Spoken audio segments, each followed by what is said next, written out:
Man, are you struggling to get healthy? Got any questions on what lifestyle works best for you? Or you simply need guidance on how to get started? Well, listen, you're in the right place. Join me and a couple of my health and fitness professionals as we dive into subjects such as physical fitness, healthy nutrition, and even medical checkups. Man, let's get you right and celebrate men's health. Man, it's been way too long. Time to let the whole world play your songs. Low waist, fat, tap Blow in. the whistle. Tap Blow in. the whistle. Diamonds dancing on your neck, tap Blow the in. whistle. Tap Blow the in. whistle. Get rich, tap Blow the in. whistle. Tap Blow the in. whistle. M.O.B. Auntie gang, tap Blow the in. whistle. Tap in. I go on and on. Can't understand how I last so long. Face on tighty, pockets on trigger. You better get the card and make it swipe like Tinder. Private villa in the first hit killer. When he posts me, all the get sicker. Get a calculator, do the math. I made 1,000.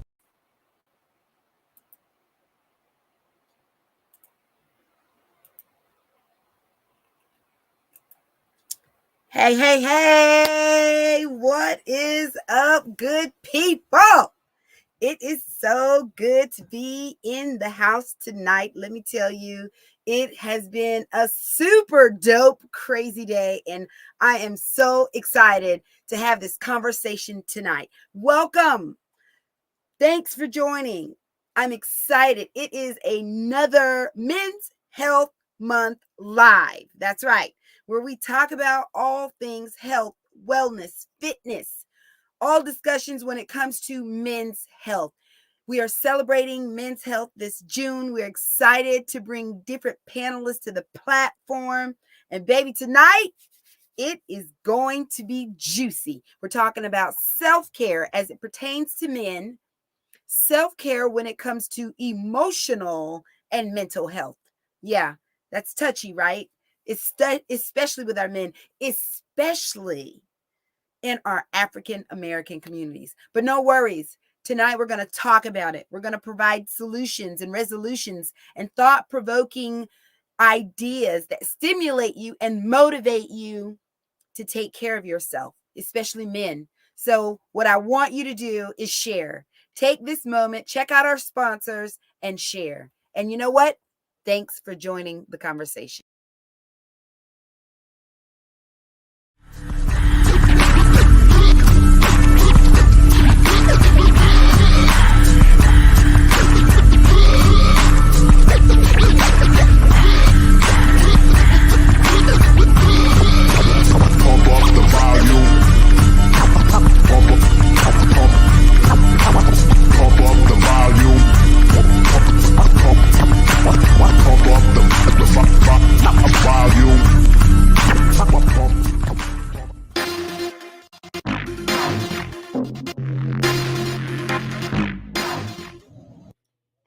Good evening.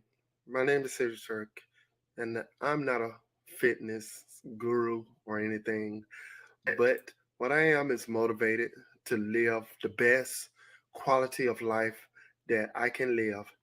And when I think about all the things that I do, far as riding a bicycle, going to the gym, hiking, just being active to get your blood flowing is what motivates me to just enjoy life to the fullest. Now, I have a 12-year-old daughter, and she is my number one motivation because I want to spend as many days with her as possible and live the best life that I can and just to enjoy her and see her grow up. I have, like many of you, people that doesn't who wasn't able to do certain things. I don't know, maybe it's our culture or whatnot that we don't do a lot of things as far as eating healthy, exercising, hiking, biking, or whatever. But I try to do these things in hope that somebody would see me and get motivated and want to try to do some of the same things that I do. Um, Everybody has their own way of trying to stay healthy. I try to give pointers, what's working for me. Maybe some something that may work for me might not work for you. But as far as it goes, hey, you just gotta try. Never give up. Keep going, and you will eventually get there, because every one of us knows somebody who has suffered from overweight, high blood pressure, heart disease, all kinds of ailments that going through the African American community. So, hey, it's up to us to try and break these curses and show the younger generation that there is a different way. There is a better way to live. And whatever you can do to show, because they might not admit it, but they're watching us. We are the generation. So show them, be an example.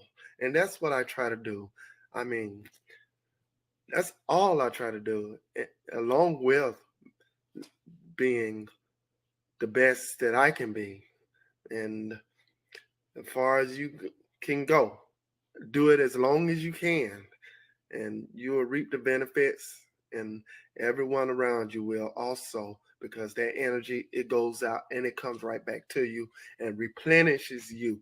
That's why you got to hang around people like-minded that likes to do things, be active, eat healthy, learn what you might not be strong in. You can learn from somebody else who is strong in that area, and you can grow and come up together. That's what it's all about, doing this together. And if ever I can do whatever I can do to help you to be a better version of yourself, just let me know. And always keep God first, and just, hey, that's about it. So be good, be healthy, and I'll talk to you later.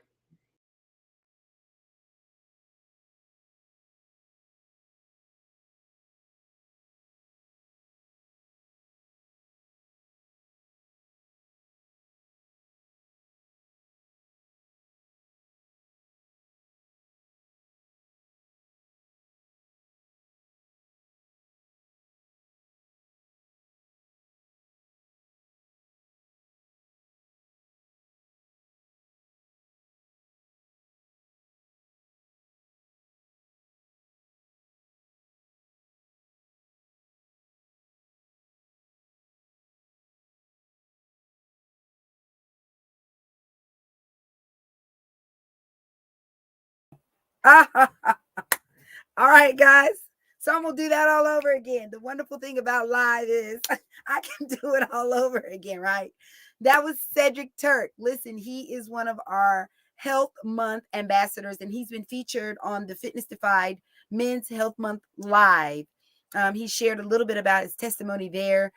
Definitely head over to the Fitness Defied YouTube page to catch up on all the Men's Health Month lives and tap in to the conversation.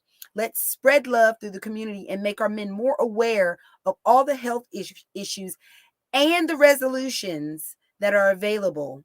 Okay. Happy Men's Health Month. If you're just joining us, take this moment to share. Share this live. My next guest that's coming up is Simply Amazeballs. I met this young fella when I was out and about, and then I really got to see him face to face at the skating rink, and then I saw him at the gym. I was like, wow, this is a dope dude. Then I got to dive a little bit deeper into who he was, and I noticed that he is a major men's health advocate. He's a professional athlete. He's also a coach, a trainer, someone who really advocates for not just looking good and feeling good, but being healthy all the way around. So after we take this next break, guys, my guest is going to come on live, and I'm excited. I'm excited to have in the house with me tonight, Drew Davis. So let's take this break, catch up on our sponsors, and the next person you'll see will be Drew Davis. Thanks, guys.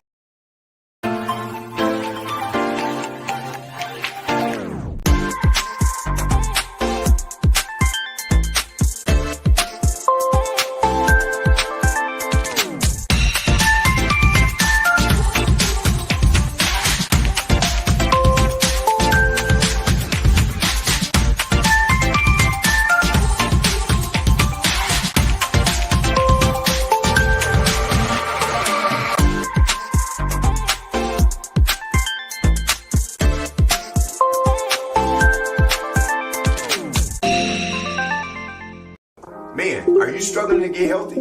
Got any questions on what lifestyle works best for you? Or you simply need guidance on how to get started? Well, listen, you're in the right place. Join me and a couple of my health and fitness professionals as we dive into subjects such as physical fitness, healthy nutrition, and even medical checkups. Man, let's get you right and celebrate men's health. All right, guys. If you're just joining us, welcome to Men's Health Month Live.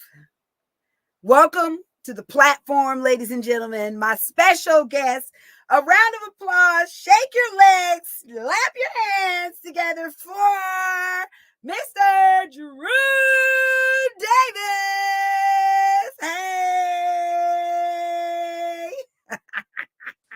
And my mic mute. How you doing? How you Doing great. Glad to be here.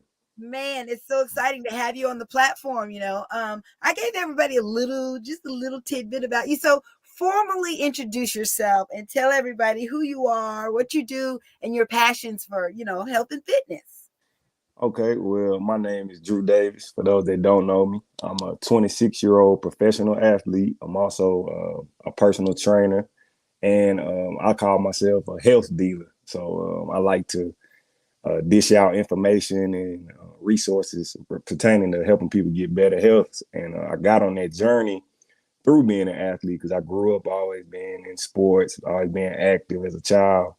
So as I got older and I got out of college and I was pursuing the NFL and all that, and of course I didn't make it at that time. I had to find ways to be the healthiest version of myself to maintain when I wasn't in a structured program anymore on my own.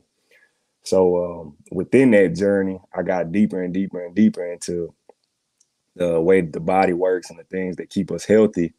And that brought me to where I am today. So now I'm very passionate about using my own time to figure out the best ways to be healthy and how to stay ahead of the curve in terms of the misinformation we're offered and the lack of resources we're forced to deal with in our society today. So that's a pretty general summary, I'd say, of what I do now.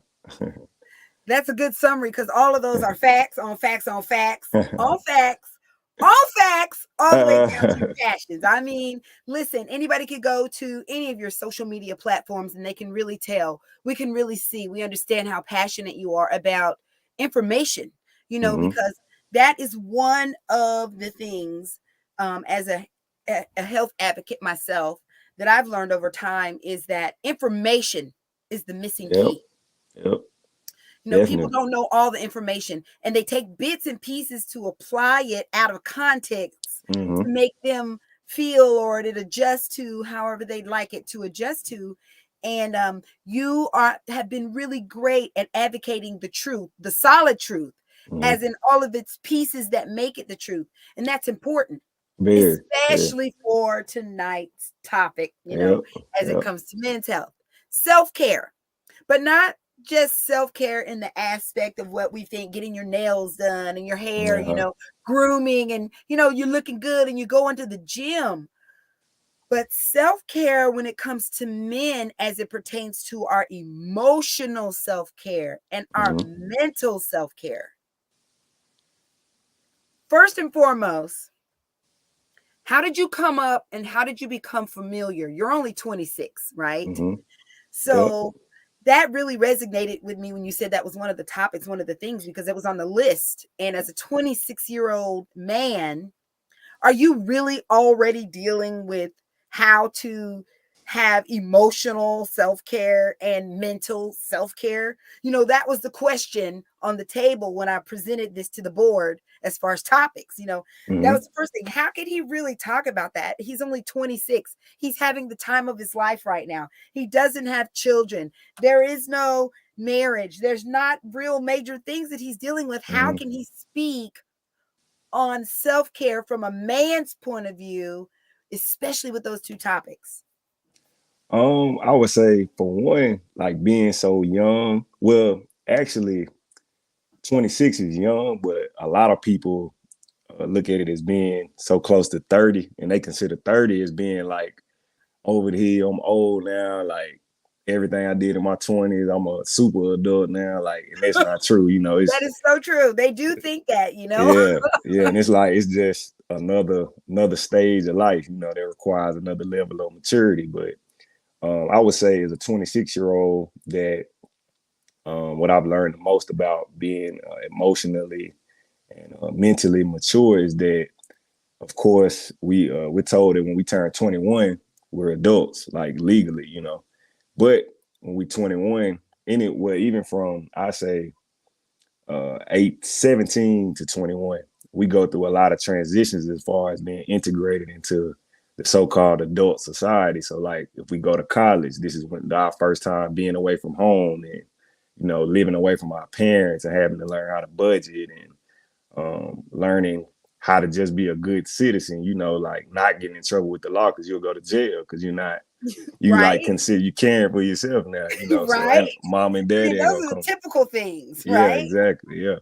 But also with that, just within that college realm, because I played college football at Western Kentucky University for 4 years. So along with the things I just mentioned, a lot of being a male itself and a football player, athlete, a lot of my self identity was wrapped up in the game of football. So that was a kind of me being naive at one point to think that something that I did was who I was. So that brought a lot of unnecessary stress on me because, like I said earlier, it didn't work out how I wanted it to. Like I wanted to go to the NFL and, have that status, have that money, have all that. But instead, I had to come back home to Alabama from Kentucky and start working as a server and a bartender, but I'm still pursuing this dream. But I have to go to work, and in the service industry, you have to deal with people's attitudes and like mayhem in the kitchen. You have to deal with all these moments where you have to be patient and put your own feelings to the side. Whereas that football atmosphere where I just came from was the exact opposite. You're supposed to be aggressive and just on edge all the time because that's what that game requires. So I had to make a switch within my own head, and that took a lot at a young age, even being before 25. Because when we turn 25, especially men, the frontal lobe on our brain it closes, so our way of thinking changes, and then it changes again when we get to like 40. But from 25 to 40, that's where we shape um, a good majority of the foundation that we'll carry into um, the second half of our adulthood, I would say. And I had to realize all that from I say like 20, I left 2017. So probably like from 22 to 26. So over a course of like 4 years, I had to learn that maturity and learn that like even though you were just in this realm where you had to be one way, you got to be mature enough to carry yourself in the correct way in this realm now because nobody cares what you just did. Like everybody got a life, everybody got things they got going on. So you got to be still a stand-up human being no matter what you do. So that's a big struggle, I would say. That's interesting that you presented that because after doing a lot of research and understanding that emotional and mental health are tied to self-care, you Mm-hmm. know, understanding that when we first think about self-care, it is having to be whatever we've got to be in the situation or the atmosphere that we're in that moment. Mm-hmm. And sometimes switching situations or switching lifestyles or not understanding how to accommodate different seasons in your life can put a major emotional and a mental strain on Yep. anyone. Yep. But with the frontal lobe, going back to the scientific side of it, in Yep. essence, when we think about men and why they are even so much more susceptible to that, is because we're not training them, we're not exposing them to the resources or how to handle it, or even the expectation that it's going to happen. Mm-hmm. We don't Precisely. have the conversations that say, you know what, it is something that men are going to go through. It Mm-hmm. is something that humans and not just females have an expectation. and talk about it so that when men are going through these emotional discomforts, that it's the status quo to have a conversation about it Mm-hmm. instead of, oh man, I'm good. I'm Yeah. all right. Yep. I'm gonna go to Exactly. the gym and bust up some weights, Yep. Oh, she tripping. I ain't even gonna say nothing. You know what I'm saying? Yeah. I'm Yeah. used to it. Yeah. Those kind of things. Yep. And I think that's due to society. Mm-hmm. This, All the way. we talk about the different levels or different seasons that someone goes through, and the basis of all that is going to be self-care. But when we think about men, we don't have an expectation for men to go through anything. We don't. We really don't.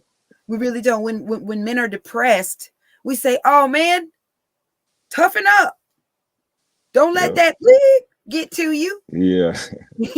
When Yeah. it's women, and I can speak exactly from when we say the same thing, but our delivery is different. Our delivery is, oh girl, come on, girl, cry it out. Let's just talk it out, get it over with, and then, go jack up his car. You Yeah. understand the difference? Yep. But men don't have that place where they can even dump it Uh-huh. because it's shoved up. They're like, you're not even supposed to have those. You're not even supposed to have emotional or mental disconnects. Yeah. Like it's not a part of our lives almost. It's not a part of our lives. What do we do about that? How do you impose, or how do you suppose that we could change or even get to a place where we can conversate about it, and it's even okay for men to talk about it amongst men? Last night on our live, the two men were saying that a lot of times men don't get to the depths of things because they can't talk about it amongst each other. Mm-hmm. It's taboo to have these conversations. When you do, you have to be careful who you have them with, because then you may be a punk, or someone may think of you, Yeah. hey, you might be a Yeah. little, wait, man, sexually funny, or wait, Yeah. hold up. You know what I'm saying? Mm-hmm. What's your response to that? Where do we begin to take that off? Make safe I think spaces for men to talk. I think for one, doing things like we're doing now, like having more open discussions where it's safe for men to share what they really go through on a daily basis, without judgment or feeling like their masculinity is being challenged. Because with Black men specifically, speaking from a historical perspective, we always our masculinity has always been attacked, because with our masculinity and fully intact, there's no way we could be slaves, And to be specific, what I'm talking about is like when we were brought here and integrated into slavery, these plantations, a lot of times we would be raped by the slave master in front of the whole community, So that was a big point to say, like, well, yeah, that's your masculine man. So look what I'm doing to him. So you better fall in line. So, and we've held that pain because it's something called epigenetics, where you can pass down the things that you feel emotionally wise to your children. The trauma that you go through, all of that, you can pass it down to your children, and they'll play it out in their lives, even if they don't have a firsthand experience with it. So I think that even though that's a extreme point, I think that what we see with Black men today, just men in general, but especially Black men, I think that's the issue, because we're very sensitive about our masculinity, and we think that normal things are a threat to that. Like you mentioned earlier, like the getting your nails done and all that. Like I know dudes right now that won't go get a pedicure because they think that there's gonna be some kind of negative point on their masculinity. It's like, bro, you just taking care of your feet. Like you realize how important your feet are to you. They carry you everywhere. Like you wouldn't have a problem Man, going to get them taken care of on the regular, But unless a woman is there to justify with going to do that, they won't do it, And I think that's a smaller issue within the big issue of us being emotionally intelligent. We talk about being emotionally available in terms of our relationships with women, but we need to be emotionally available to ourselves also, because we often have our emotions locked down because we so scared of not being considered a man. But in reality, we pushing ourselves closer to like being a ticking time bomb where our emotions just burst out one day in the wrong moment, where we seem exactly like the thing that we don't want to be. We seem emotional and broken and all that, or we end up flashing out and doing something that we can't come back from, you know. So I think if for one, it's important to start making our little boys feel more comfortable with voicing what they go through and the pain that they deal with. Like if they want to cry, like don't necessarily encourage them to just be cry babies, but encourage them, like if something hurts you to the point of tears, like let it flow. But after that, we finna find a solution to get past it, you know, make them disconnect that idea that emotion and emotions and being a man equates to weakness. You know, we got to disconnect that with our little boys, and then as they grow, they'll learn on their own, because a lot of the men that we see now today are just broken little boys in men's bodies. They never got to express what they went through. Yeah, you know, I went and I looked up emotional self-care, like the official definition of emotional self-care, and, you know, several different sources. And what I've come, the definition that I have, you know, our ability to regulate our emotions and cope with difficult feelings as they arise is vital to happiness and overall quality of life. That's why emotional self-care, that means the action of us connecting with our emotions and the way we process our emotions has to be healthy. We need to process those emotions, you know, get it out, talk about it, find resolutions, disconnect from it. There's so many ways, you know, that emotional self-care has to be a part of our health. And for men, according to the National Psychological Society, 46% of our men are dealing with unresolved emotional, mental health issues. Not because of someone done something to them, not because they experienced some grave childhood, not because they had a really bad sexual experience of any kind, because they have never expressed, connected with, been taught how, experienced a safe space or a resolution to emotions that they've experienced. I mean, this is crazy. Dudes, we've got to do better. We've got to start understanding all aspects of health and then applying what we need to apply to get healthy overall, dimensionally healthy. That's what I like to say. I think people think healthy is just working out or exercising or eating right. Or, you know, I go to my therapist, girl, I'm healthy. You know, oh, baby, I get my skin right. Oh, I'm healthy. I have men, you know, oh, JQ, I get my nails done and I get a massage. And, you know, those are all dimensions of health. We need to work on all 7. Now they're talking there may be 8 dimensions, you know, of health. And so our emotional and our mental health is so important. Drew, you know, as we come to a close, just talking about this mental health and emotional health, can you offer us maybe some advice on what you tell your clients or what you even tell yourself? First, give us some examples of how you manage and things that you do for your emotional health as a man. Okay. I would say, well, one big one I know, something I realized about myself versus now for when I was in college, was that, like I mentioned, that football atmosphere, we were always taught that no matter how we felt, no matter what was going on with us that day, like we needed a Supreme Court ruling for us to decide that we were actually sick and miss practice, you know, like I think dealing with that kind of shifted my mind from that it's never a moment where you shouldn't push yourself to the limit. I think realizing that was a big turning point for me, because now I know, like, I love to work out. I love to stay fit. Like that's what people know me for now. But it's some days where I don't feel like going to the gym. Like I don't have I'm like my body may be ready, but my mind is, and that's a part of it as well. My spirit may not be ready.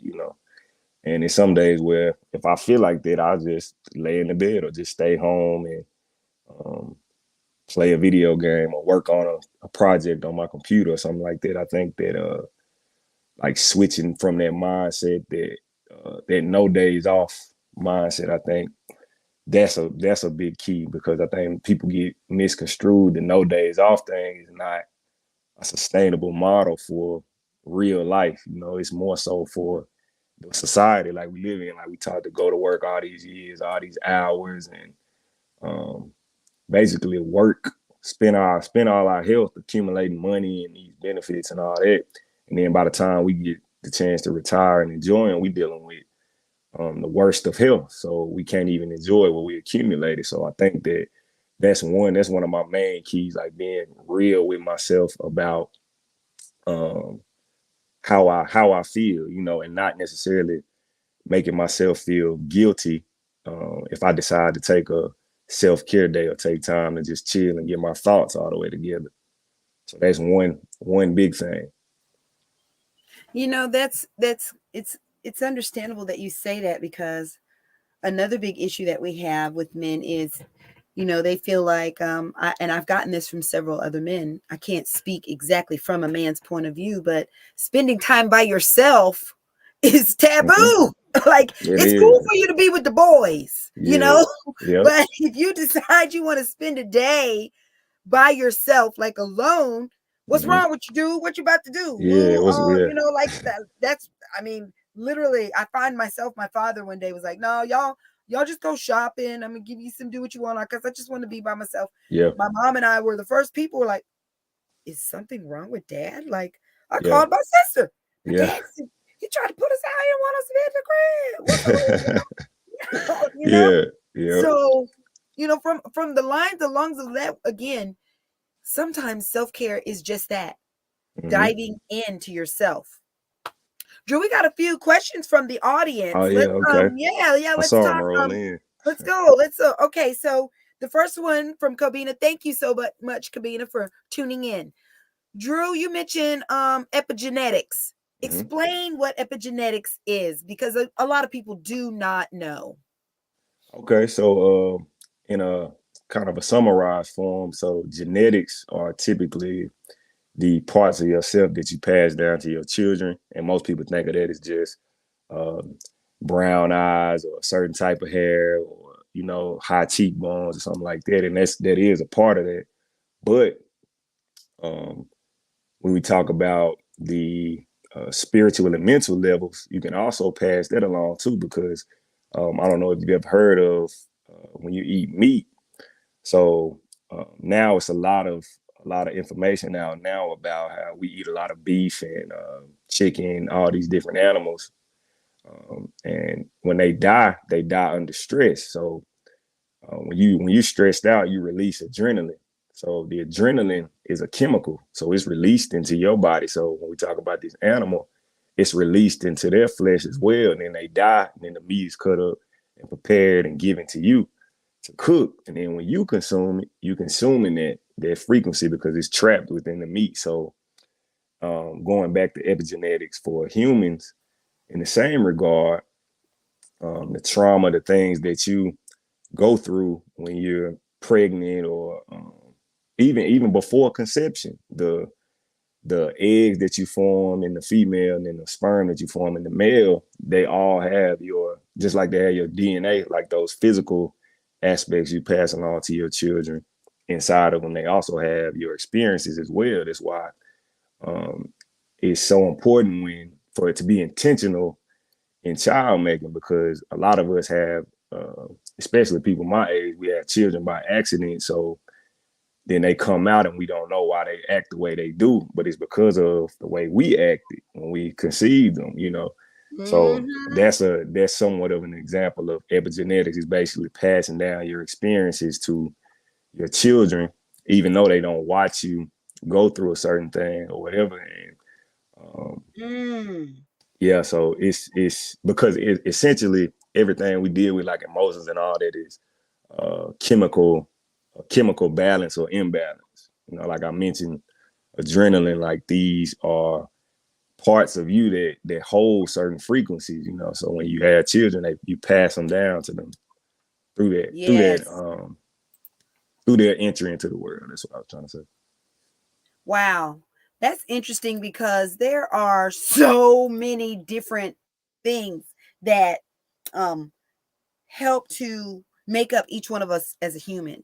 But Mm-hmm. there's so many little itty bitty things that combine Yep, that also make us who we are without us even knowing it. You know, exactly. how we develop, where we take some of the characteristics and whoever is raising us or whatever we're exposed to, how we can have the same characteristics and then it be defining moments of those characteristics that make us different people. Yep, You know, exactly. the same thing. We have another question, and this is a really good question. This Okay. is from Brianna. Hey, Brianna, what actions can be taken to make men more emotionally available? Ooh, that is a good Yeah, question. that's a great question. I appreciate you asking it. Ooh-wee. I would Brina. say, yeah, that's top tier right there. But I would say that getting a man to be more emotionally available is, first of all, kind of before you get to a point where you're connected with a man emotionally, kind of see how mature he is in terms of societal expectations, because a lot of men out here are immature in that aspect because they want to, they don't have a strong sense of self identity. So they try to fit to what society says you should be. And as a man, that's your destruction right there, you know, because one of the main parts of being a man is standing firm on your foundation, the things that you believe and hold true to. So if you're being swayed by society, which changes every other minute, seems like, especially the one we live in, the one of the main things you can do with a man is make sure he's mature in that aspect first, because if not, you probably want to avoid him until he becomes mature on his own. You know, that's a journey that a man has to take on his own to find out what's really true to him. Like me and JQ was just talking about, taking time to be alone with yourself, maybe in a quiet room with no sound, no music, no TV, no nothing. Just literally sit there and let your thoughts run. As a man, that's important to finding out who you really are. So in terms of making a man more emotionally available, I feel like the most you can do as a woman with that is making him feel comfortable to share his emotions with you. Because a lot of men deal with women that want them to share their emotions, and they may have good intentions in the beginning, but if they ever get on the other side, the man ever gets on their bad side, that's usually the first thing they go to. They make them embarrassed about their emotions, you know, so that makes them close down and shut off, you know. So the best thing you can do as a woman with a man to make him more emotionally available is make him just feel comfortable and being all the way honest with you about his emotions, you know. Just create a safe space like we were talking about earlier. Yeah. You know, Drew, all those are facts, especially when it comes to emotional availability. All of those are facts as it pertains to people, period. But Mm-hmm. paying attention to what is going on with our men is our main focus. And that's because people, men need help too. Men need to focus on health as well. And emotional health is important to all people, and men are included. I want to talk about, just a few of the things based on the, National Society, Mm-hmm. the Psychology Society says that some of the activities that are recommended for men that help with emotional health and emotional self-care activities, journaling. Mm-hmm. They talk about getting a health coach, not a therapist. A health coach is different than a therapist. A life coach is different than a health coach. Mm-hmm. You know, a spiritual mentor, whatever aspect of your emotional health you may be dealing with, Mm-hmm. that may be the type of human help you may need to get. because I didn't want people to think that therapy, Yeah. was an only option when it comes to mental or emotional things. There are other activities that will help you recognize deficiencies in Mhm. your emotional health. You may not be a crazy person per se, quote unquote, as society calls it, or you may not be one of those emotionally, disabled people where you just can't connect. You cry one minute, you beating people up the next minute, you're mad one minute, Yeah. you're confused about your whole life the next minute. You don't have to be extreme to focus on your emotional health. It just needs to be something that you regularly practice in terms of your entire health palette. Exactly. Yep. Well, you know what, Drew? It has been so amazing talking with you tonight. I Yep. have really, really enjoyed this conversation and this topic. I hope that all of you have enjoyed this conversation or this topic. Tune in for the rest of June, Mondays and Wednesdays at 8 p.m. We are going live. We're talking all things men's health, fitness, nutrition, mental, spiritual, financial, anything dimensional when it comes to health as it pertains to men.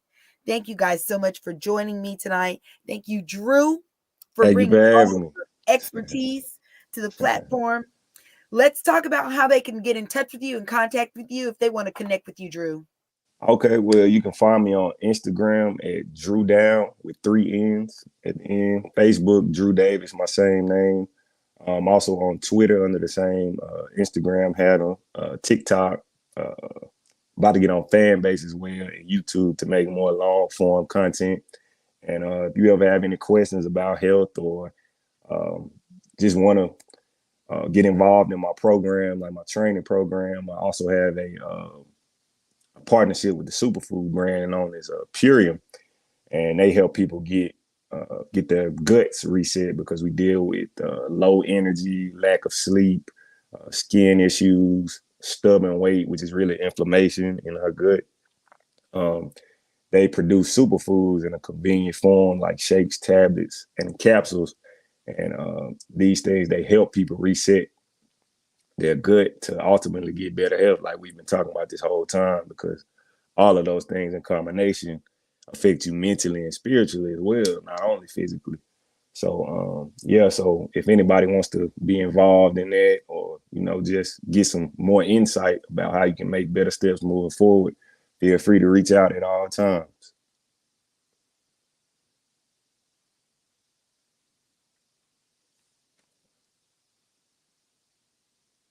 Hello. Added to this platform. Okay. We're looking forward to all the other stuff that you're adding. Listen, y'all, anything, all aspects of health, true health, true resources, truth and facts and information.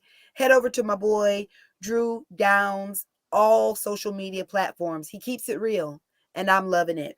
Stay real with yourselves. Remember, men, to take care of your health. It's going to be important for you to make sure that you stay medically connected to all your doctor's appointments. Visit your doctors. Make sure you go to myhealth.org to get a checklist of all health dimensions, and let's get healthy. Men, happy Men's Health Month. Till next time, we'll see you soon.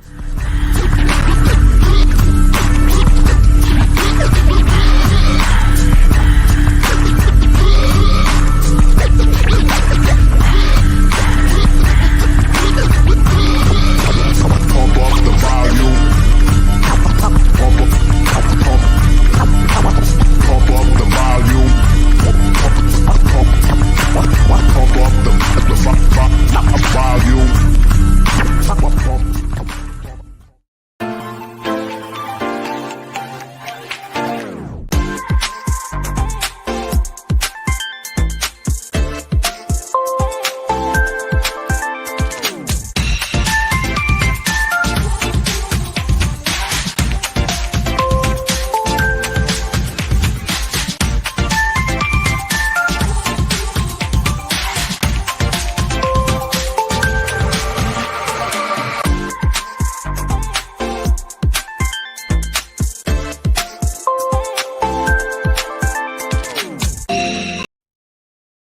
been way too long. Time to let the whole world play your songs.